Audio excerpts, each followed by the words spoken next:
Measurement में हमारा next topic है एरर एनालिसिस।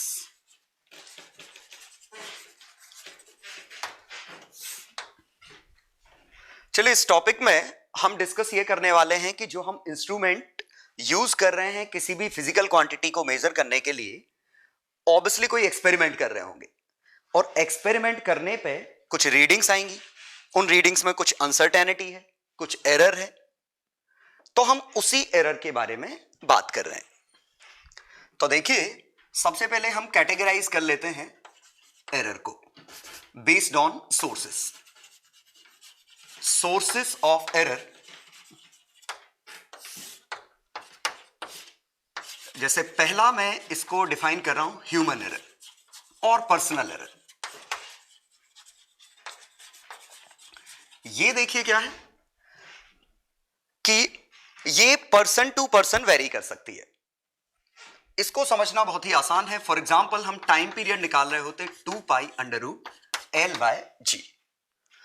अब इसमें लेंथ क्या है पेंडुलम के लिए? लेंथ है इस मास के सेंटर से इसका डिस्टेंस। अब अगर दो पर्सन एक्सपेरिमेंट कर रहे हैं, एक पर्सन ने लेंथ वाकई में ये ली और एक पर्सन ने लेंथ ये ले ली, मान लो उसको पता नहीं था या वो भूल गया इस रेडियस को ऐड करना, तो एक पर्सन ने लेंथ ये ली, एक पर्सन ने लेंथ ये ली, तो दोनों पर्सन के हिसाब से टाइम पीरियड अलग अलग आएगा। जैसे इसका T1, इसका T2 और certainly T2 is more than T1। तो ये पर्सन सही लेंथ ले रहा है, ये गलत ले रहा है, तो ये इसने पर्सनल लेवल पे एरर की है। और एग्जांपल देखिए, इसी में जैसे 2π था, अब 2π में पाई की वैल्यू रखनी है। एक पर्सन ने 3.14 ली, एक पर्सन ने 3.142 ली, एक ने 3.14159 ली। वो तो डिपेंड करता है आप कितने सिग्निफिकेंट फिगर यूज कर रहे हो। तो इस पे भी आंसर डिपेंड कर जाएगा कि आप पाई की वैल्यू कितनी प्रिसाइज यूज कर रहे हो। ठीक, तो यहां पे ये ह्यूमन एरर्स है कि जैसे हमने लेंथ गलत ले ली, यहां ये था, या कहीं पे मान लीजिए हमें एरिया निकालना था, एरिया πr² था, आपने क्या किया कि वर्नियर से, ये आपका वर्नियर है और वर्नियर से इसका डायमीटर निकाला और गलती से इस डायमीटर को आधा करना भूल गए और आपने सीधे πr² में छाप दिया, तो आपका एरिया 4 गुना आ जाएगा, जो कि गलत है। तो ये भी हमारी ह्यूमन एरर है। ठीक है, तो ये human error person to person depend करती है और दिस कैन बी रेक्टिफाइड, ये ठीक की जा सकती है। जैसे कि इस पर्सन को प्रॉपर देखना पड़ेगा कि वाकई में लेंथ ये वाली नहीं है, लेंथ ये वाली है, यहां पे ये हाफ की एरर, तो ये सभी एरर्स दूर की जा सकती हैं लगभग। ठीक है,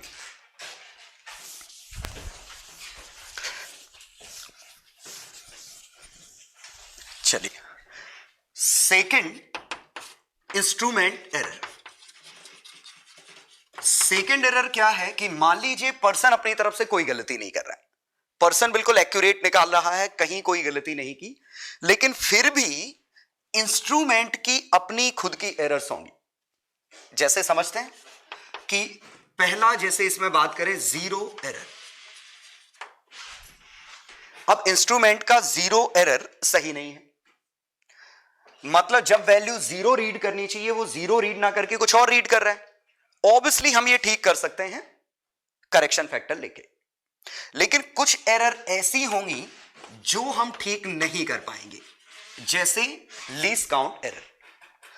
अगर इंस्ट्रूमेंट का लीस्ट काउंट, मान लीजिए इंस्ट्रूमेंट का लीस्ट काउंट हम यूज कर रहे हैं यहां पे स्क्रू गेज, इसका लीस्ट काउंट है 0.1 मिलीमीटर। तो आपने अगर कोई वैल्यू इससे निकाली है, जैसे मान लीजिए आपने किसी चीज की रेडियस निकाली और रेडियस आई 21.2 mm, तो यहां पे एक अनसर्टेनिटी है, एक तरीके से ये एरर है इसमें ±0.1 mm की, क्योंकि हमें पता है कि ये इंस्ट्रूमेंट इससे ज्यादा प्रिसाइज वैल्यू नहीं दे सकता, तो ये एरर है। तो एक तो लीस्ट काउंट एरर हो गई, एक और एरर मान सकते हैं कैलिब्रेशन एरर। ये जीरो एरर और कैलिब्रेशन एरर रफली रिलेटेड हैं। कैलिब्रेशन मतलब क्या होता है कि इंस्ट्रूमेंट सही काम कर रहा है कि नहीं। तो याद करिए पिछली क्लास में हमने कहा था कि गैलीलियो ने जो पेंडुलम का टाइम पीरियड मेजर किया था। अब पेंडुलम का टाइम पीरियड मेजर करने के लिए उन्होंने हाथ की पल्स यूज की थी। इसका मतलब इसके टाइम पीरियड को हाथ की पल्स से कैलिब्रेट किया। ठीक है, तो इसे हम कैलिब्रेशन करते हैं कि एक तरीका हम मेजर करने का देखते हैं और एक किसी प्रीवियसली नोन तरीके से हम कंपेयर कर देते हैं। ठीक, इसका एग्जाम्पल समझने की कोशिश करिए। जैसे हम यहां बात कर रहे हैं थर्मोमीटर, सबने देखा होगा थर्मोमीटर कैसे काम करता है कि यहां नीचे बल्ब होता है जिसके अंदर मरकरी भरी होती है। अब इसको जब हम हीट करते हैं तो मरकरी एक्सपांड करती है और एक्सपांड करती है तो ये ऊपर बढ़ता है। ठीक है, तो हमने क्या किया, पहले 0 डिग्री सेल्सियस पे, तो हम इसको करते कैसे हैं वो भी समझिएगा, इंटरेस्टिंग केस है। पहले हम इसको वाटर और आइस मिक्सचर में रखते हैं। ये हमने रखा, वाटर और आइस का मिक्सचर है, इसका मतलब ये 0 डिग्री सेल्सियस पे वाटर प्लस आइस का मिक्सचर 0 डिग्री सेल्सियस पे रखा और इस पे हम मरकरी डालते गए जब तक कि इसका बल्ब जस्ट पूरा नहीं भर जाता, और बल्ब यहां तक भर गया। ठीक है, तो हमने क्या किया, जहां तक भी था उसे नाम दे दिया 0। अब हमने इसी को उठाया और बॉइलिंग वाटर में डाल दिया। बॉइलिंग वाटर मेक श्योर की टेंपरेचर आपका 100 डिग्री सेल्सियस है, और अब हमने ये एज इट इज 0 मार्क किया हुआ उठा के इस पर रख दिया। तो ये एक्सपांड करेगा, एक्सपांड करेगा तो मरकरी ऊपर जाएगी, मरकरी गई मान लो यहां तक, और हमने लिख दिया इसको 0। ठीक है, तो अब हमारे पास रीडिंग आ गई, 0 रीडिंग आ गई, 100 रीडिंग आ गई। अब हम ये डिवाइस उठा के कहीं अलग रख लेते हैं। तो हम इस पे ग्रेजुएशन बना चुके हैं। अब ये 0 ये 100 है, तो इसका मिड पॉइंट 50 होगा, बशर्ते मरकरी टेम्परेचर के साथ लीनियरली वेरी करे। क्योंकि लेंथ का मिड पॉइंट है तो टेम्परेचर का भी मिड पॉइंट होगा। ये तभी सही है जब फंक्शन लीनियर हो। क्यों? जैसे लेंथ और टेम्परेचर का ग्राफ अगर स्ट्रेट लाइन है, समझिएगा, ये 0 है, ये 100 है, ये लेंथ L है। तो अब आप देखिएगा, अगर इसका मिड पॉइंट है तो वही इसका मिड पॉइंट होगा। ये थेल्स थ्योरम से पता चल जाएगा, क्योंकि अगर ये मिड पॉइंट है मतलब ये लेंथ आपस में बराबर है, तो ये लेंथ और ये लेंथ आपस में बराबर है थेल्स थ्योरम इस ट्रायंगल के लिए, और ये आपस में बराबर हैं तो ये भी बराबर है। मतलब लेंथ के मिड पॉइंट पे ही टेम्परेचर का मिड पॉइंट होगा। कब? जब ग्राफ लीनियर होगा। लेकिन जरा सोचिए, अगर टेम्परेचर लेंथ के साथ ऐसे बदलता। ठीक है, अब देखें हम इसमें, ये L ये T, टेम्परेचर का मिड पॉइंट यहां कहीं है। अब यहां से अगर लाइन खींचूंगा तो देखिए, ये जो आ रहा है वो लेंथ के मिड पॉइंट पे नहीं आ रहा है, कहीं और आ रहा है। मतलब टेम्परेचर और लेंथ लीनियरली वेरी नहीं कर रही है, मतलब मिड पॉइंट पे टेम्परेचर 50 नहीं होगा फिर।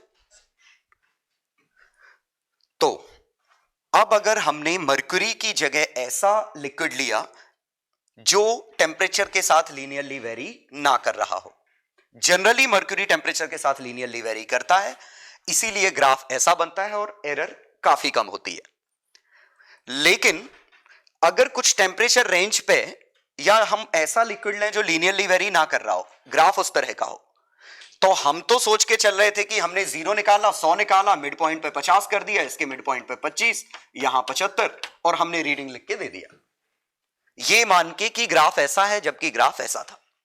तो ये इंस्ट्रूमेंट बनाने वाले की गलती है कि ये ग्रेजुएशंस इक्वल नहीं होने चाहिए थे। ठीक है, तो ग्रेजुएशंस अलग अलग होने चाहिए। जैसे शायद आप फील कर पाओ कि इसके लिए ग्रेजुएशन कुछ ऐसे होंगे, ये 0 है, ये 100 है, 50 डिग्री पे जो लेंथ आएगी वो यहां कहीं आएगी, क्योंकि मिड पॉइंट 50 है। ये जैसे 100 था, ये 50 है, तो ये टेम्परेचर का मिड पॉइंट, लेकिन ये इस लेंथ पे आया, ये लेंथ कुछ ऐसा है, तो 25 शायद इधर आएगा, फिर ऐसा इस तरह, तो ये लीनियरली वेरी नहीं कर रहा है। तो ग्रेजुएशन होने ऐसे चाहिए, हमने लीनियर बना दिए, मतलब ये हमारे डिवाइस बनाने में गलती है। तो ये इंस्ट्रूमेंट की कैलिब्रेशन एरर है। ठीक है, तो कैलिब्रेट करते कैसे हैं कि सिर्फ 0 और 100 पे नहीं, बीच की 2-3 वैल्यू पे और चेक कर लेते हैं, तो पता चल जाता है कि इंस्ट्रूमेंट ठीक काम कर रहा है कि नहीं। तो एनीवे ये इंस्ट्रूमेंट की एरर है, इसमें एक्सपेरिमेंट करने वाले की कोई गलती नहीं है, इंस्ट्रूमेंट ही कंपनी से गड़बड़ाया है। हां, कुछ एरर हम ठीक कर सकते हैं, 0 एरर हम ठीक कर सकते हैं, लेकिन ये जो कैलिब्रेशन एरर हुई ये हम ठीक नहीं कर पा रहे, क्योंकि हमें पता ही नहीं है कि वेरिएशन लीनियर है या कैसा है, ग्राफ क्या था। लीस्ट काउंट एरर कोई कुछ नहीं कर सकता इसमें। इंस्ट्रूमेंट की ही कैपेसिटी इतनी एक्यूरेसी, इतने प्रिसीजन तक की है, तो उससे बेहतर या उससे आगे की रीडिंग हम ले ही नहीं सकते, इंस्ट्रूमेंट में ही ऐसी जुगाड़ नहीं है। ठीक है, तीसरा इसी में इन्वायरमेंटल एरर। अब देखिए ये इन्वायरमेंटल एरर क्या है। मींस हम बात कर रहे हैं सोर्सेस ऑफ एरर, एक जो एक्सपेरिमेंट कर रहा है उसकी वजह से एरर है, एक इंस्ट्रूमेंट की वजह से एरर है, एक सराउंडिंग की वजह से एरर है। अब जैसे ये एरर आप समझिए कि मान लीजिए हम मैग्नेटिक फील्ड से रिलेटेड कोई मैग्नेटिक फील्ड के कैलकुलेशन कर रहे थे, ठीक है, due to current carrying wire. शायद आपको पता होगा कि करंट कैरिंग वायर एक मैग्नेटिक फील्ड पैदा करता है। हम वो मैग्नेटिक फील्ड मेजर कर रहे थे किसी जगह, मान लीजिए एक ने ए पे कैलकुलेट किया, एक ने बी पे, ये करंट है और यहां मैग्नेटिक फील्ड कैलकुलेट किया, इसने यहां मैग्नेटिक फील्ड कैलकुलेट किया। इट मे बी पॉसिबल कि दोनों अलग अलग वैल्यू मेजर करें, शायद हो सकता है इस एरिया में अर्थ का मैग्नेटिक फील्ड कुछ और हो, इस लोकेशन पे अर्थ का मैग्नेटिक फील्ड कुछ और हो, या फिर मैग्नेटिक रॉक्स आसपास हो, या फिर हाई टेंशन लाइन जा रही हो उसकी वजह से डिस्टरबेंस पैदा हो रहे हो, या मैग्नेटिक रॉक्स हो, कोई भी इंवायरमेंट डिस्टरबेंस पैदा कर सकता है जिसकी वजह से मैग्नेटिक फील्ड बदल सकता था। ठीक है, तो उम्मीद है ये चीज समझ में आई होगी। या आप समझिए एक और कि जैसे मान लीजिए एक मीटर स्केल था, ये मीटर स्केल है, ये मीटर स्केल है और मेटल का है मान लीजिए। अब ये मान लीजिए ऐसे समझते हैं कि ये जिस कंपनी ने बनाया उसने 20 डिग्री सेल्सियस पे यूज करने के लिए बनाया, उसने कहा कि ये मीटर स्केल 20 डिग्री सेल्सियस के लिए कैलिब्रेटेड है। ठीक है, तो मान लो हम यूएसए से मीटर स्केल खरीद के लाए और वहां टेम्परेचर 20 था। अब हम उसको किसी हॉट सिटी में यूज करने वाले हैं जहां पे टेम्परेचर 50 डिग्री सेल्सियस है, तो टेम्परेचर बढ़ गया, इसका मतलब ये स्केल एक्सपांड हो गया, और स्केल एक्सपांड हो गया तो इसके डिवीजन के बीच का गैप बढ़ गया। मींस इसका 1 सेंटीमीटर और इसका 1 सेंटीमीटर, शायद ये समझ पा रहे हो कि नए स्केल का 1 सेंटीमीटर मतलब जो 50 डिग्री पे यूज कर रहे हैं, जो 20 पे यूज कर रहे हैं उसका 1 सेंटीमीटर अलग अलग है, ये ज्यादा है, मतलब इसकी रीडिंग कुछ और आएगी जबकि सही रीडिंग आनी थी 20 पे, क्योंकि स्केल हमारा एक्सपांड कर गया। तो ये हमारी एनवायरमेंटल एरर है कि स्टैंडर्ड टेम्परेचर 20 था और हम 50 पे मेजर कर रहे हैं, और ये बदलना काफी मुश्किल है। आप फिर पूरी लैब बनाओ, उसमें एसी लगाओ बहुत सारे और 20 डिग्री सेल्सियस पे रखो उनको, तब जाके सही रीडिंग आएगी। तो इस तरीके से लगभग इन पे भी हमारा कुछ खास ज्यादा कंट्रोल है नहीं। इवन आप पेंडुलम वाले एक्सपेरिमेंट में करिए, सोचिए कि हम पेंडुलम का एक्सपेरिमेंट परफॉर्म कर रहे थे और हल्की हल्की हवा चल रही है, और अगर विंड मूव कर रही है तो ये पेंडुलम के टाइम पीरियड को बदल देगी। तो इस तरीके से ये 3 हमारे एरर के मेनली सोर्सेस हैं। तो उम्मीद है समझ में आ गया होगा, कुछ एरर्स हम ठीक कर पाएंगे, कुछ पे हमारा कोई कंट्रोल नहीं होगा। अब सेकंड पार्ट इसका, पहला डिस्कशन था सोर्सेस ऑफ एरर।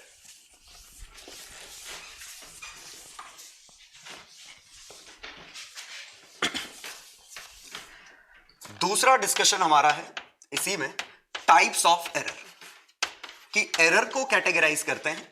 तो इसका पहला टाइप है सिस्टमैटिक।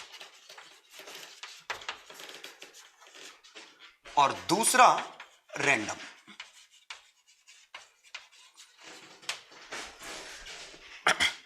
इसी को मैं चाहूं तो दूसरा नाम दे सकता हूं वन साइडेड एरर, ये टू साइडेड एरर। अभी मीनिंग समझ में आ जाएगी इसकी। तो टाइप्स ऑफ एरर में सिस्टमैटिक एरर। सिस्टमैटिक एरर नाम से ही लग रहा है कि ये सिस्टमैटिक है, मतलब इस एरर की डायरेक्शन हमें पता है। डायरेक्शन और sign of error is known. ये एरर पॉजिटिव है या ये एरर नेगेटिव है, मतलब जो भी वजह है उस वजह से या तो वैल्यू हमेशा बड़ी आ रही होगी या वैल्यू हमेशा छोटी आ रही होगी। और generally these can be rectified, can be rectified. Example देखिए इसका। तो इसका एग्जाम्पल है पहला जीरो एरर। तो जैसे मान लीजिए किसी की जीरो एरर 0.05 है यूनिट्स, मतलब जब इसको जीरो रीड करना चाहिए 0.05 रीड कर रहा है, इसका मतलब it is reading something extra. That means it is reading more than what it was suppose to read. तो ये हमारा एक्स्ट्रा है, मतलब ये हमेशा एक्सेस रीड करेगा, ये एरर हमेशा पॉजिटिव है। तो आप जो भी वैल्यू निकाल रहे हो वो ज्यादा आई है। तो जैसे आपकी मेजर्ड रीडिंग आई 15.20 यूनिट, तो करेक्टेड रीडिंग चूंकि ये ज्यादा है तो इसमें से ये हटाना पड़ेगा, तो 15.15 यूनिट। तो अगर हम जीरो एरर कैलकुलेट कर लें तो हम ये पता कर लेंगे। और रफली हम हमेशा ही ये करते हैं कि कोई भी इंस्ट्रूमेंट अगर एक्सपेरिमेंट में यूज कर रहे हैं तो हम पहले उस इंस्ट्रूमेंट की जीरो एरर चेक करते हैं। जैसे आप कोई वोल्ट मीटर यूज करने वाले हो, वोल्ट मीटर शायद देखा होगा सबने, ये इस तरह का, और ये वोल्टेज मेजर करता है और इसमें से ये वायर गए। तो यहां से हमने करंट भेजा, इसने वोल्टेज बताया, उस पर पोटेंशियल डिफरेंस कितना है। तो सबसे पहले हम क्या करेंगे, जब करंट नहीं भेज रहे थे तब ये कितना रीड कर रहा था। तो करंट जीरो था तब निडल कहां है, अब करंट भेजा तो अब निडल कहां है, उनका जो डिफरेंस होगा वो हमारी रीडिंग होगी। तो ये जैसे हम इजीली करेक्ट कर लेते हैं और इसका साइन हमें पता है। अब जैसे जीरो एरर नेगेटिव होती तो यहां ऐड करना पड़ता।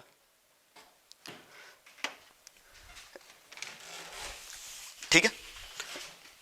इसी में दूसरा एग्जांपल, जैसे आपने पाई की वैल्यू 3.14 ली और टाइम पीरियड वंस अगेन आप 2 pi under root L by G निकाल रहे थे। अब एक्चुअली पाई की वैल्यू तो काफी 3.14159 डॉट डॉट डॉट, एक्चुअली पाई की वैल्यू तो बड़ी है, आपने पाई की वैल्यू छोटी ली है। इसका मतलब हर बार जब आप एक्सपेरिमेंट करोगे तो एक्चुअल जो आंसर आएगा उससे स्लाइट आंसर आपका कम आएगा। ठीक है। मान लो किसी ने इसको राउंड ऑफ कर दिया और राउंड ऑफ कर दिया इतने डिजिट तक, तो पहले उसने मान लीजिए किसी ने वैल्यू ले ली 3.142, तो इस पर्सन का आंसर थोड़ा ज्यादा आएगा। तो ये इसका एग्जांपल है सिस्टमैटिक एरर का, कि जिन एरर को हम ठीक कर सकते हैं। और जनरली क्या है कि उनका साइन हमें पता है और जनरली वो ठीक भी हो जाते हैं कि वैल्यू ज्यादा आएगी या वैल्यू कम आएगी।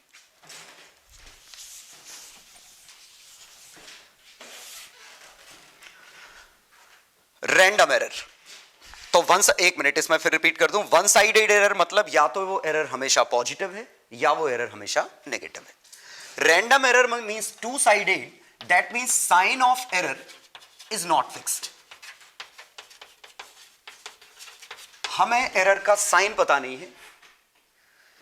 जैसे देखिएगा कि अगर हम कोई एक्सपेरिमेंट ऐसा कर रहे हैं, जैसे हम अभी मैग्नेटिक फील्ड के कैलकुलेशन की बात कर रहे थे, आसपास डिस्टर्बेंसेस हैं जिनकी वजह से मैग्नेटिक फील्ड पैदा हो सकता है और वो डिस्टर्बेंसेस रैंडम है। कभी उनकी वजह से मैग्नेटिक फील्ड आपके मैग्नेटिक फील्ड को ऐड कर रहा है, कभी सब्ट्रैक्ट कर रहा है, तो कभी एरर प्लस आ गई, कभी एरर माइनस आ गई। That's why we are saying that it is random error.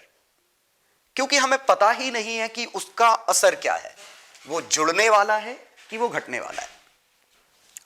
ठीक है, मींस कभी वो वैल्यू जुड़ भी सकती है, कभी वो वैल्यू घट भी सकती है।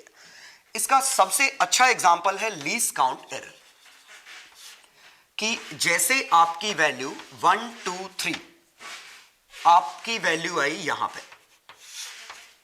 एक बार आपने रीडिंग ली, वैल्यू इधर आई, अगली बार आपने रीडिंग ली, जरूरी तो नहीं कि एग्जैक्टली वही पॉइंट मिले, हल्का सा इसके दाएं मिला, अगली बार वैल्यू हल्का सा बाएं मिला, तो कभी आपने उसको 3 मान लिया, कभी आपने उसको 2 मान लिया, कभी कुछ और, तो कभी बड़ी वाली वैल्यू ले ली, कभी छोटी वाली वैल्यू ले ली, क्योंकि इन दो के बीच में है, तो answer is one of these. कौन सा? कंप्लीटली पर्सन पे डिपेंड करेगा। तो ये लीस्ट काउंट एरर जिसमें प्लस माइनस हम लगाते ही हैं, जैसे 27.23 mm है, तो हम लिखते हैं 27.23 प्लस माइनस 0.01। इसका कुछ नहीं कर सकते क्योंकि हमें पता नहीं चल रहा है ये दरअसल क्या रिप्रेजेंट कर रहा है, कि हमारी वैल्यू इससे इसके बीच में है। डाउट इस पे, अब इनमें से कौन सी है वो हमें नहीं पता, तो इसीलिए क्योंकि इनके बीच में कुछ भी हो सकती है, तो ये एरर है और ये प्लस माइनस कुछ भी हो सकता है। ठीक है, तो रैंडम एरर में एनवायरमेंटल एरर भी हो सकती है जिनकी वजह से रैंडमनेस हो, लीस्ट काउंट तो एक एग्जांपल है ही, तो ऐसे कई सोर्सेस ऑफ एरर हैं जिनकी वजह से रैंडमनेस हो सकती है। अब यहां एक इंपॉर्टेंट चीज समझते हैं कि सिस्टमैटिक एरर तो जनरली हम हटा ही सकते हैं, मतलब जो बहुत ही प्रिसाइज कैलकुलेशन करेगा, जैसे मान लीजिए कि न्यूटन या आइंस्टाइन जैसे लोग, इतने ब्रिलियंट लोग अगर कोई एक्सपेरिमेंट कर रहे हैं, तो ये उम्मीद हम कर सकते हैं कि सिस्टमैटिक एरर उन्होंने सभी हटा ली होंगी, उनकी तरफ से तो गलती होनी नहीं है, कैलकुलेशन एरर होना नहीं है। जहां तक एनवायरमेंट की बात करें, वो एनवायरमेंट कैलिब्रेटेड एनवायरमेंट अपने आप बना लेंगे, तो वहां लेकिन ये एरर वो कभी नहीं हटा पाएंगे। तो कितना भी प्रिसाइज आप एक्सपेरिमेंट क्यों ना कर लो, रैंडम एरर आप नहीं हटा सकते। लेकिन हमारे पास जुगाड़ जरूर है रैंडम एरर को खत्म करने की, क्योंकि वो जुगाड़ इसी नाम में छुपी हुई है, रैंडम। चूंकि ये रैंडम है, तो रैंडम है तो हम ये मानते हैं कि कई बार पॉजिटिव आई होगी, कई बार नेगेटिव आई होगी। मतलब अगर मैं एक्सपेरिमेंट कई बार परफॉर्म करूं, तो कई बार एक्सपेरिमेंट में ज्यादा वैल्यू निकलेगी, कई बार कम निकलेगी, और अगर मैं उन सभी का एवरेज ले लूं, तो उम्मीद हम ये कर सकते हैं कि वो ज्यादा और कम वाले सेटअप कट जाएंगे। तो देखिए, कभी एरर मोर है, कभी एरर लेस है, और ये मोर और लेस में हम ये मान रहे हैं कि रैंडमली डिस्ट्रीब्यूटेड है, मतलब इवनली डिस्ट्रीब्यूटेड। जैसे आप देखिए, एक कॉइन को हमने फेंका, हेड आया या टेल आया, ये रैंडम है, या तो हेड आएगा या टेल आएगा। लेकिन आप हजारों बार एक्सपेरिमेंट करोगे तो हम रफली मान सकते हैं कि जितनी बार हेड आएगा उतनी बार टेल आएगा। तो वैसे ही हम यहां कह रहे हैं कि कई बार एक्सपेरिमेंट करेंगे तो जितनी बार एरर पॉजिटिव आ गई होगी उतनी बार नेगेटिव आई होगी, और ऑन एन एवरेज ये रैंडम एरर लगभग हट जाएगी। ठीक है, तो रैंडम एरर को हटाने का यही तरीका है कि एक्सपेरिमेंट कई बार परफॉर्म करिए।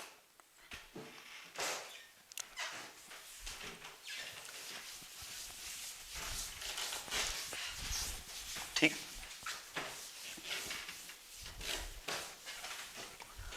तो देखिए, एक्सपेरिमेंट हम कई बार परफॉर्म करेंगे, रैंडम एरर निकालेंगे, तो उसके पहले हम कुछ एक दो डेफिनेशन और देख लेते हैं। एब्सोल्यूट एरर,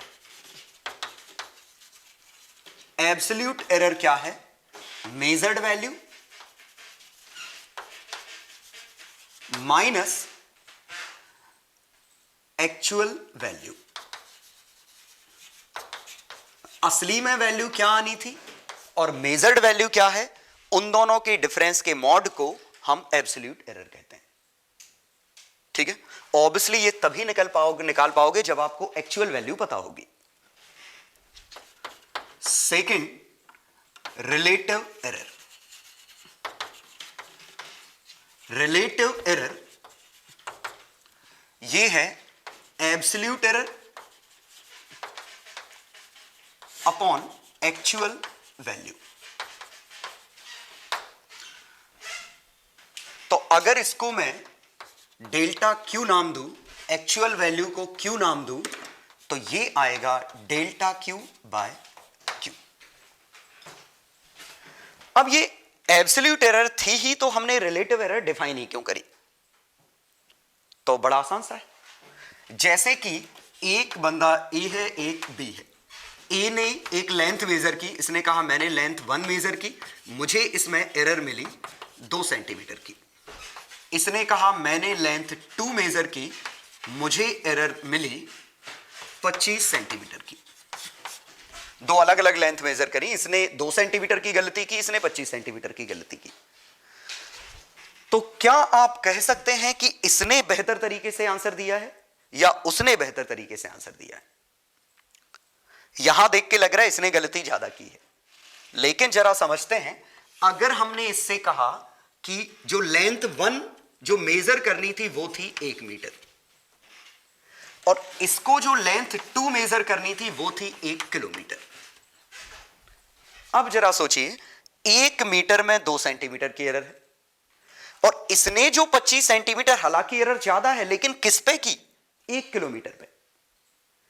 इसीलिए ये एरर हमारी एक्चुअली कम है। मतलब एरर इस पे एक्चुअली डिपेंड कर रही है कि आप क्या मेजर कर रहे थे। जैसे आप सोचिए, आपके टीचर ने आपको एक क्वेश्चन दिया, ठीक है, आपने आंसर निकाला और आपका आंसर एक्चुअल आंसर से 0.1 सेंटीमीटर डिफर किया, 0.1 डिफर किया, या और कम कर देता हूं 0.01, ठीक है। अब आप टीचर से कहो कि सिर्फ 0.01 इतना छोटा ही तो कम है, पूरे नंबर दे दो। बिल्कुल, टीचर आपको नंबर शायद पूरे दे सकता है, लेकिन अगर एक्चुअल आंसर ही 0.02 होता, एक्चुअल आंसर ही 0.02 होता और आपने उस पे 0.01 की एरर कर दी, मतलब आप आंसर ले आए इतना, तो क्या अब आपको नंबर मिलने चाहिए? ये तो बड़ा अंतर है कि 0.02 आना चाहिए, आप 0.03 ले आए, तो ये तो आपका फिर गलत हो जाएगा। लेकिन अगर उसका आंसर आना था 12.72 और आप आंसर लेके आए 12.73, तो शायद ही कोई टीचर इस पे काटेगा, अनटिल एंड अनलेस कि यही लिखा होता कि 4 डिजिट तक एक्यूरेट निकालना है। तो ये दोनों रफली सेम लग रहे हैं, एरर इसमें भी इतनी है, लेकिन ये सेम नहीं लग रहे हैं, एरर भले ही इसमें भी 0.01 की है। तो प्रैक्टिकली एरर मैटर नहीं करती, प्रैक्टिकली फ्रैक्शनल एरर मैटर करती है कि कितनी वैल्यू पे आपने कितनी एरर निकाली है। जैसे यहां देखिए, एरर आपकी आई 0.01, कितनी वैल्यू पे? इस पे ये 1/2 है। यहां एरर आई 0.01, कितने पे? 12.72 पे, तो ये एरर इतनी है। अगर मैं इसी को परसेंटेज में कैलकुलेट करूं तो 100 का मल्टीप्लाई कर दूं, 50%, 50% की एरर है। इसमें 100 का मल्टीप्लाई कर दूं तो लगभग 8% से भी कम है। क्या लिख रहा हूं, ये 100 को इससे डिवाइड करो तो 1% से भी कम आंसर है, मतलब 0.08% से भी कम, ठीक है। तो देखिए, ये एरर काफी कम है और ये एरर काफी बड़ी थी। तो मैटर एक्चुअली क्या करता है? परसेंटेज एरर या रिलेटिव एरर। तो परसेंटेज एरर और रिलेटिव एरर में तो ज्यादा कोई खास अंतर दिख नहीं रहा है। This is equal to relative error. Relative error को ही फ्रैक्शनल एरर कहते हैं, क्योंकि ये फ्रैक्शन है, क्यू का कितना fraction into 100, that is delta Q by Q into 100। This is percentage error, ठीक है। तो उम्मीद है समझ में आया होगा कि एब्सोल्यूट एरर, परसेंटेज एरर क्यों डिफाइन की गई और मैटर क्या कर रहा है। अगर आपको एक्यूरेसी चेक करनी है तो मोर एक्यूरेट रिजल्ट कौन सा है? जिसमें परसेंटेज एरर कम है। मान लीजिए एक क्वांटिटी Q1 होती, वो होती 25 प्लस माइनस 0.2। एक क्वांटिटी Q2 होती 60 प्लस माइनस 0.3। तो दरअसल ये हमारा डेल्टा Q1 है, इसको मैं Q1 नाम दे रहा हूं। ये हमारा Q2 है, ये हमारा डेल्टा Q2 है। एरर है। तो ये इसकी वैल्यू है, ये इसकी एरर है, ये इसकी वैल्यू है, ये इसकी एरर है। दोनों एरर रैंडम एरर हैं क्योंकि साइन प्लस माइनस है, फिक्स नहीं है। अब अगर देखें तो absolute error is more in Q2। Absolute error Q2 में ज्यादा है Q1 के मुकाबले, but it doesn't imply that Q1 is more accurate then Q2 because accuracy doesn't depend on absolute error, accuracy depends on percentage error. Then we will have to calculate the percentage error between these two. Percentage error in Q1 is equal to delta Q1 by Q1 into 100. This is 0.2 by 25 into 100. This is 8.8%. Now percentage error in Q2. This is delta Q2 upon Q2 into 100. This is 0.3 by 60 into 100. This is 0.5%. Now the percentage error is less in Q2. That's why Q2 is more accurate than Q1. Q2 is more accurate than Q1. तो accuracy measure करने के लिए we will have to talk about percentage error. ठीक?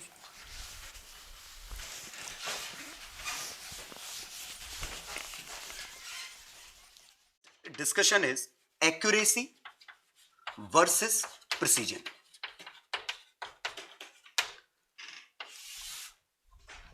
अब देखिए यहां accuracy और precision. Accuracy तो हम अभी बात कर चुके हैं। एक्यूरेसी क्या है?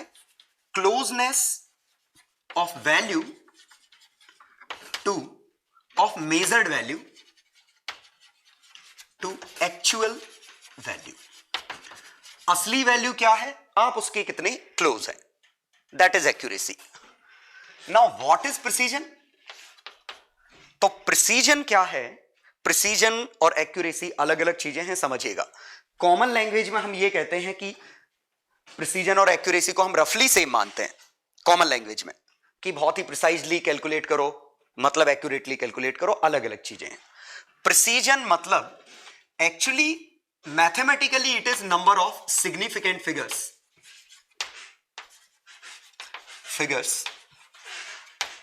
इन मेजर्ड वैल्यू।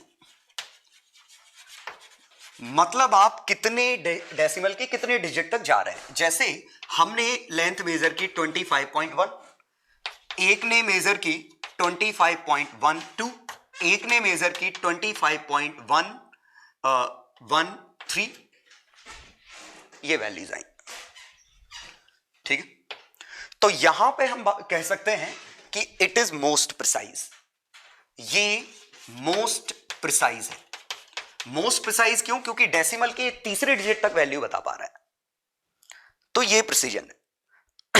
और वैसे समझ में आ रहा है कि प्रिसीजन तो इंस्ट्रूमेंट की जनरली प्रॉपर्टी है कि इंस्ट्रूमेंट आप कौन सा यूज कर रहे हो उसके हिसाब से आपको सिग्निफिकेंट फिगर मिलेंगे, उसके हिसाब से आपका आंसर आएगा।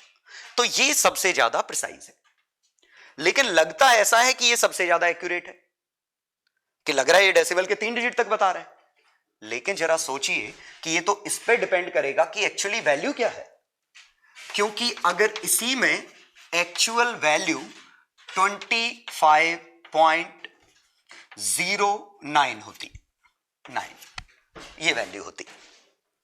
अब आप देखिए ये वैल्यू के सबसे ज्यादा क्लोज कौन सा है? पहला वाला।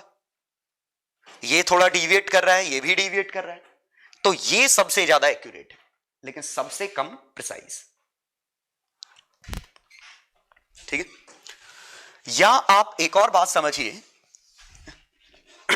कि जैसे मान लीजिए मुझे रेडियस निकालनी होती, मैंने रेडियस निकाली और रेडियस आई 2.4 सेंटीमीटर, एक दूसरे बच्चे ने रेडियस निकाली वो आई 4.825 सेंटीमीटर। ठीक है, वो डेसिमल के तीसरे डिजिट तक जा रहा है, मैं सिर्फ पहले डिजिट तक जा रहा हूं। मान लीजिए इस पर्सन ने गलती कर दी होती कि ये डायमीटर निकाला होता और आधा करना भूल गया होता, ठीक है, तो एक्चुअल रेडियस इसकी आनी चाहिए थी 2.412 कुछ ऐसी, लेकिन इसका आ गया आंसर ये। तो मान लो एक्चुअल वैल्यू ये है, तो हम ज्यादा क्लोज हैं एक्चुअल के एज कंपेयर टू ये पर्सन, तो ये ज्यादा एक्यूरेट है। वो ऑल दो ज्यादा प्रिसाइज है, लेकिन अब उसने गलती कर दी, आधा नहीं लिया। प्रिसीजन का दूसरा डेफिनेशन, पहला तो ये है, और दूसरा डेफिनेशन ये है closeness of measured values in multiple trials among themselves. समझिएगा, ये काफी इंटरेस्टिंग, कि प्रिसीजन को और बेहतर तरीके से समझें तो आपने अगर 10 एक्सपेरिमेंट करे, 10 एक्सपेरिमेंट में रिजल्ट आया, और उन 10 एक्सपेरिमेंट का रिजल्ट आपस में एक दूसरे के साथ सिंक्रोनाइज है। जैसे समझते हैं, मान लीजिए मैंने टाइम निकाला, किसी चीज का टाइम पीरियड निकालना हो, पहले आया 12.1, अगला आया 12.2, फिर आया 12.0, फिर आया 12.1, फिर आया 12.2, इस तरीके से, फिर आया 12.3। तो ये लगभग 12.2 के नेबरहुड में ऑक्सीलेट कर रहा है।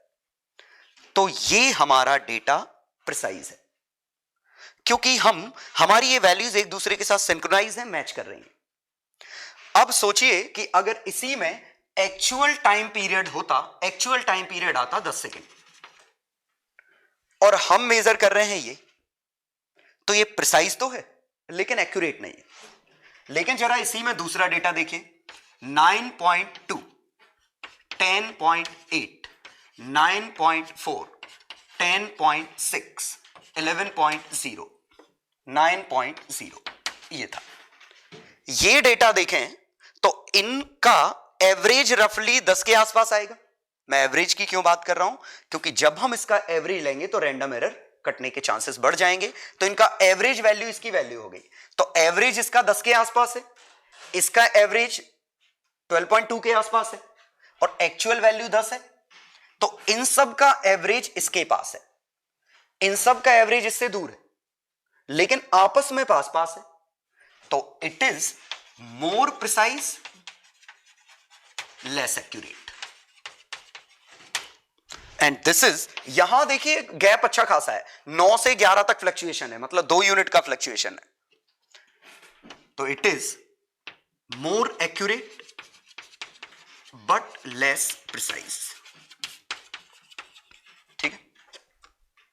एक्यूरेसी और प्रिसीजन को समझने के लिए और भी आसान है, हम इसमें बुलसाई वाला केस देखते हैं कि ये हमें इस पर डार्ट हिट करनी है।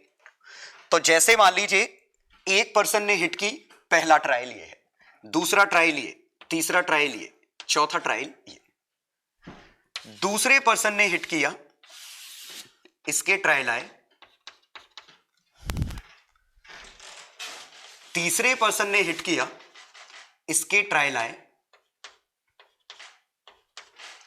चौथे पर्सन ने हिट किया, इसके ट्रायल आए,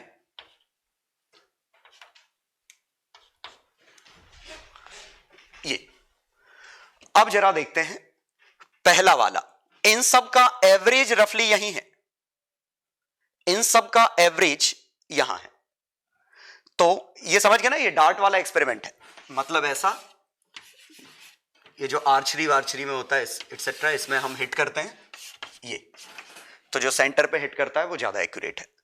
तो इन सब का एवरेज सेंटर के आसपास है, तो एवरेज तो सेंटर के आसपास है, लेकिन ये आपस में कुछ दूर दूर फैले हुए हैं, तो इसका प्रिसीजन उतना अच्छा नहीं है, लेकिन एक्यूरेसी फिर भी ठीक है, क्योंकि ये एक्चुअल वैल्यू के नेबरहुड में घूम रहा है। ये जरा देखिए, इसने 4 बार मारा लगभग एक ही जगह पे, इसका मतलब हो सकता है इसको टारगेट ही यही दिख रहा हो, इसने मिसट्रीट कर लिया हो कि इधर मारना है। तो ये प्रिसाइज तो है कि इसने चारों एक ही जगह मारे, लेकिन एक्यूरेट नहीं है, क्योंकि जिस जगह मारे वो जगह एक्यूरेट नहीं थी। तो it is most precise precise but not accurate, ये वाला एक्यूरेट बट नॉट प्रिसाइज,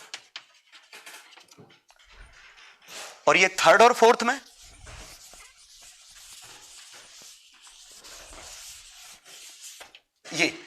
ये accurate as well as precise, क्योंकि इसके चारों आसपास हैं और चारों ही एक्यूरेसी वाले पॉइंट के आसपास है. This is neither accurate nor precise, क्योंकि ना तो ये आपस में सिंक्रोनाइज है, ना ही इनका एवरेज इस पे आ रहा है, इनका एवरेज तो यहां कहीं आ रहा है. ठीक है, तो उम्मीद है यहां एक्यूरेसी और प्रिसीजन समझ गए होंगे. और एक इंपॉर्टेंट चीज कि एक्यूरेसी हमें तभी पता चलती है जब एक्चुअल वैल्यू हमें पता हो.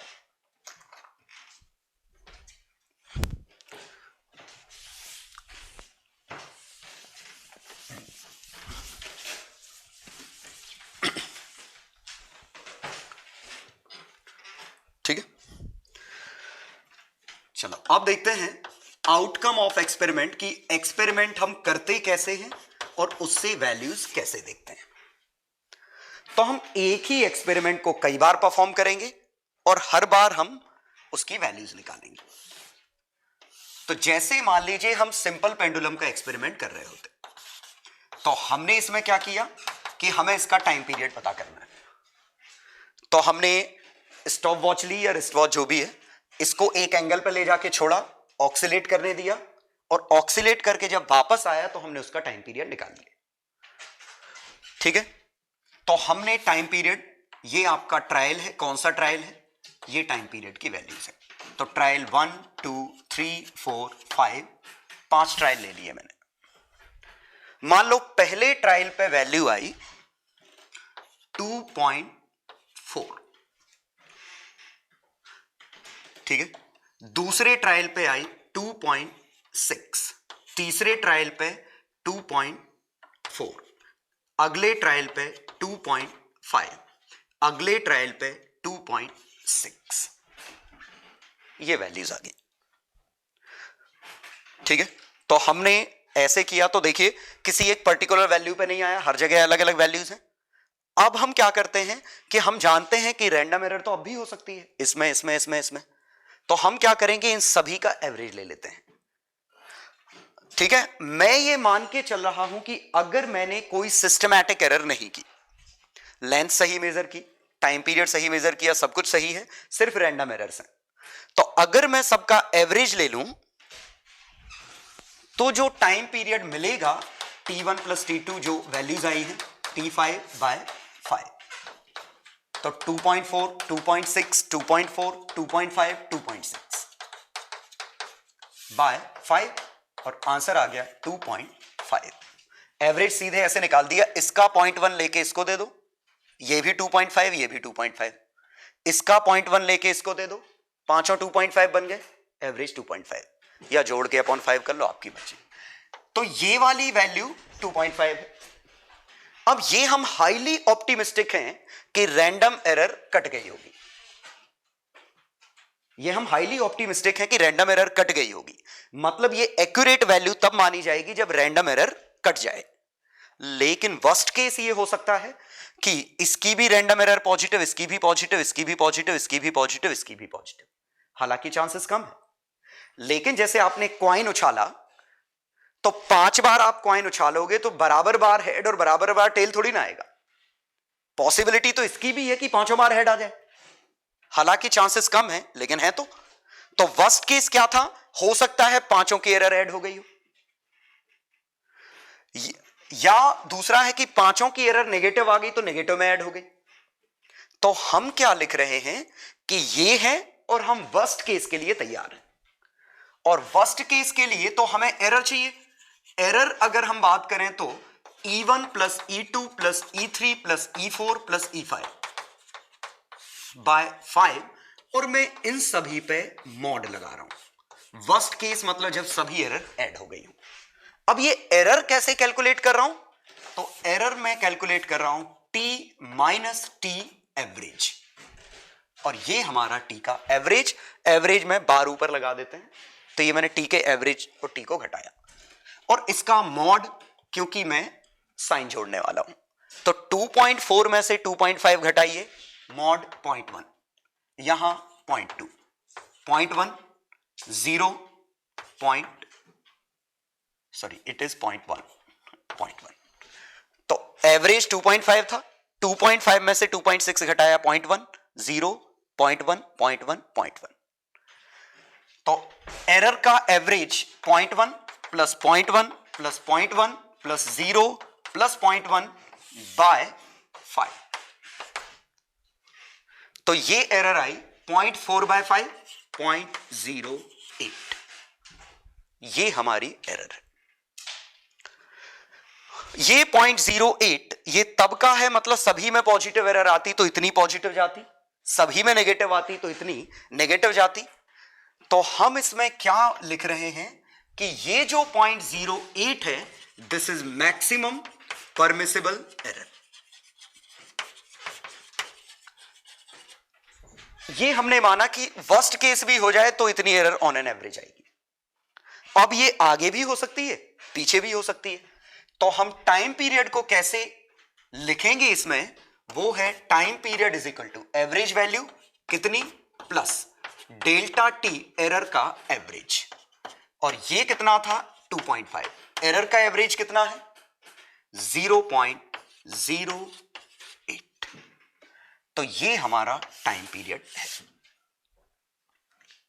ठीक है, तो टाइम पीरियड के कैलकुलेशन कुछ इस तरह आए। ये लगभग हम हर एक्सपेरिमेंट में ऐसे ही लिखेंगे। इवन आप जो लैब मैनुअल बनाओगे उस लैब मैनुअल में भी ऐसे ही होगा कि आप कोई भी रीडिंग निकालोगे वो मल्टीपल टाइम्स निकालोगे, उन सब का एवरेज लोगे, वो हम उसकी ट्रू वैल्यू मान लेंगे। वो क्यों मान रहे हैं, हम ये मान रहे हैं कि सिस्टमैटिक एरर हमने नहीं की, सिर्फ रैंडम एरर है और हमने मान लिया हो सकता है कट गए हों, लेकिन हमें यह पता है कि अगर नहीं कटे होंगे तो फिर हम वर्स्ट केस के लिए लिख देते हैं कि इससे आगे भी हो सकता है, इससे पीछे भी हो सकता है, तो हमारी वैल्यू ये हो गई।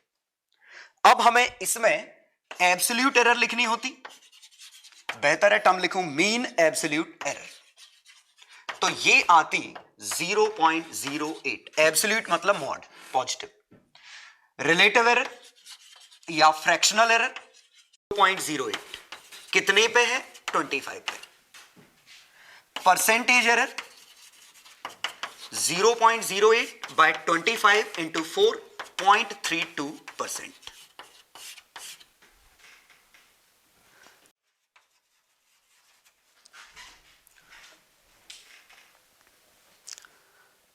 ठीक है, तो इस क्वेश्चन को सॉल्व करिए। चलो अब इसका हम सॉल्यूशन देखते हैं।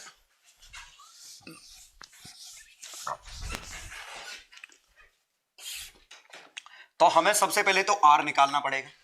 R क्या है, इसकी मीन वैल्यू, तो मीन वैल्यू इन सब का एवरेज जुगाड़ में दे रहा हूं, लेकिन हमेशा ये जुगाड़ रहेगी ये जरूरी नहीं। 7 और 3, इसका 2 उठा के इसको दे दो, इसका 1 उठा के इसको दे दो, एवरेज 1.25, तो इन सब का एवरेज निकाला बाय 5 और एवरेज सॉल्व करने पे आया 1.25 मिलीमीटर। स्क्रू गेज है इसीलिए ये रीडिंग्स अंडरस्टूड है मिलीमीटर में है और लीस्ट काउंट भी मैच कर रहा है, तो 1.25 मिलीमीटर ये रेडियस आ गई।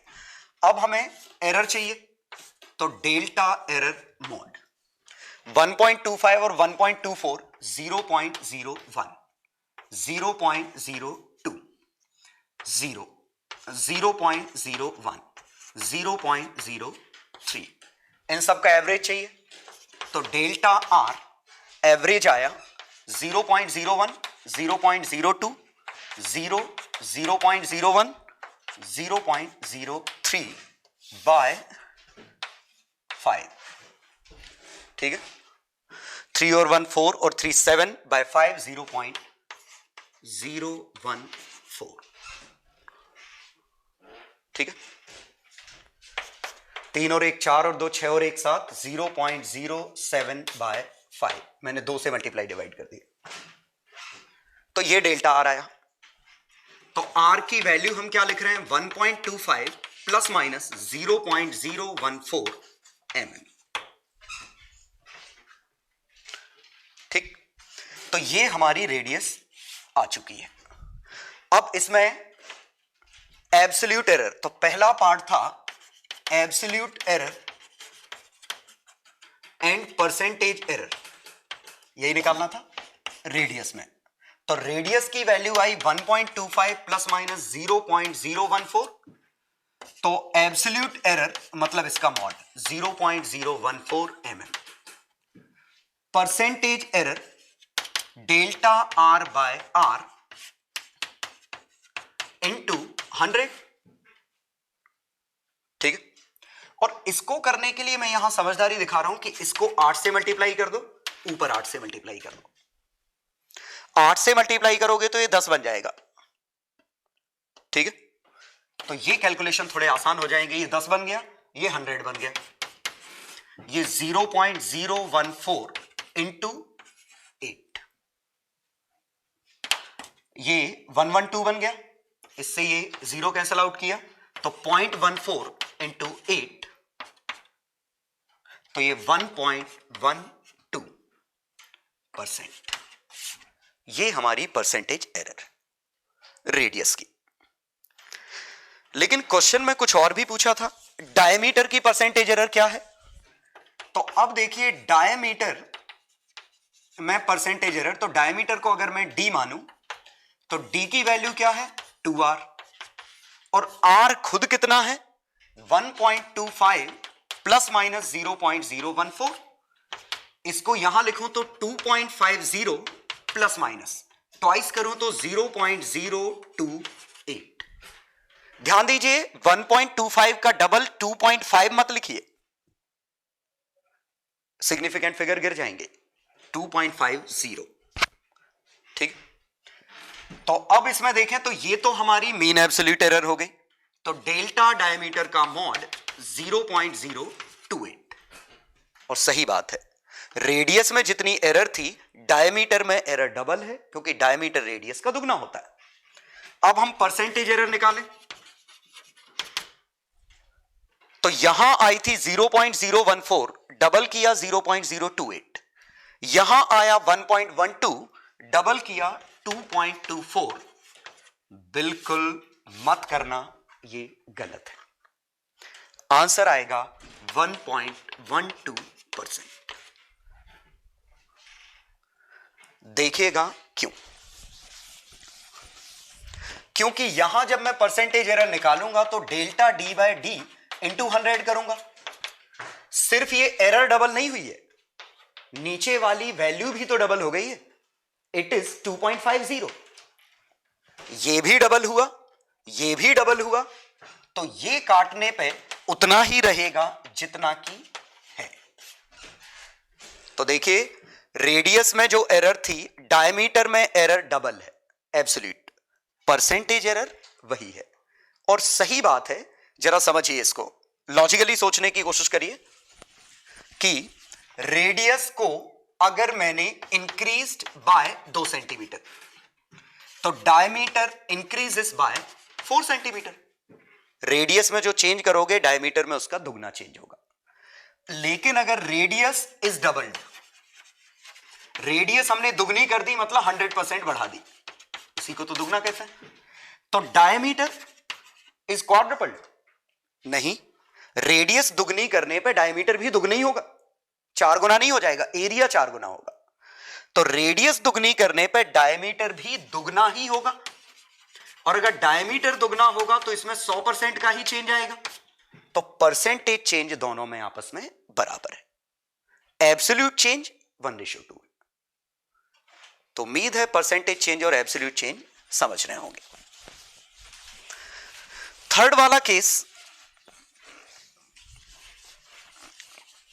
थर्ड वाले केस में क्या पूछा है, कर्व्ड सरफेस एरिया। इसको मैं ए लिखता हूं और ये है 4 पाई आर स्क्वायर। 4 पाई आर कितना है 1.25 प्लस माइनस 0.014, शायद यही था, होल स्क्वायर।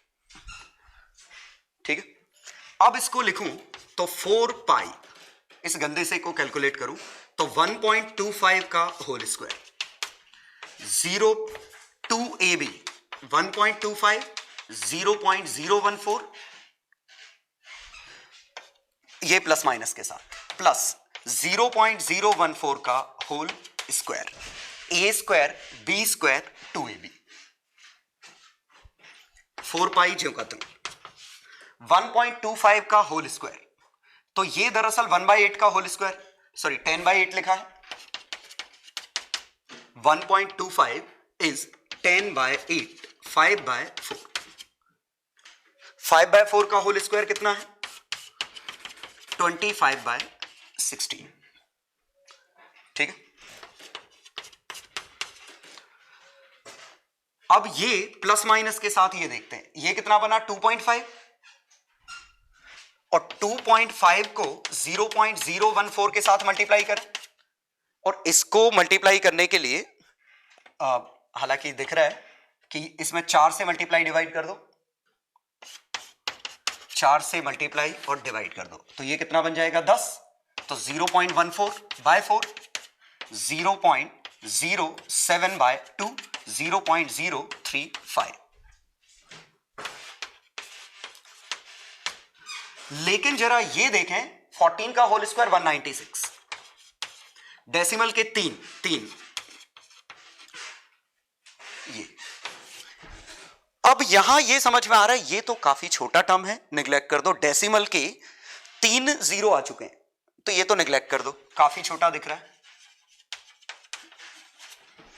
मेन आया ये वाला प्लस माइनस तो 4 पाई 25 पाई/4 प्लस माइनस 4 पाई का इसमें मल्टीप्लाई करो तो 4 पाई का इसमें तो 4 का मल्टीप्लाई करते तो 0.7.14 पाई ठीक है तो ये हमारी वैल्यू आती है। अब हम इसमें एब्सोल्यूट एरर तो डेल्टा ए का mod 0.14 pi percentage error delta a/a into 100 delta A कितना है 0.14 पाई बाय 25 पाई/4 इंटू 100 ठीक है पाई से पाई कटा 4 ऊपर भेज दूं तो 0.14 इंटू ये 4 ऊपर भेज दूं तो 400/25 मतलब 16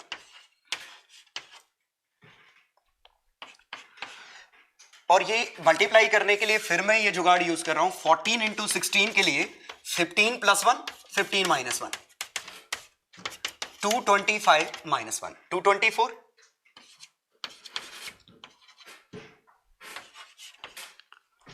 आंसर आया 2.24% ठीक है। अब जरा पिछला रिवाइंड करिए कि रेडियस में एरर कितना आया था 1.12%। डायमीटर में एरर आया इसमें 1.12% था तो डायमीटर में जो एरर आया वो था सेम 1.12%। एरिया में एरर 2.24%। ये इत्तेफाक नहीं कि इन दोनों का परसेंटेज एरर बराबर है और इसका परसेंटेज एरर डबल है।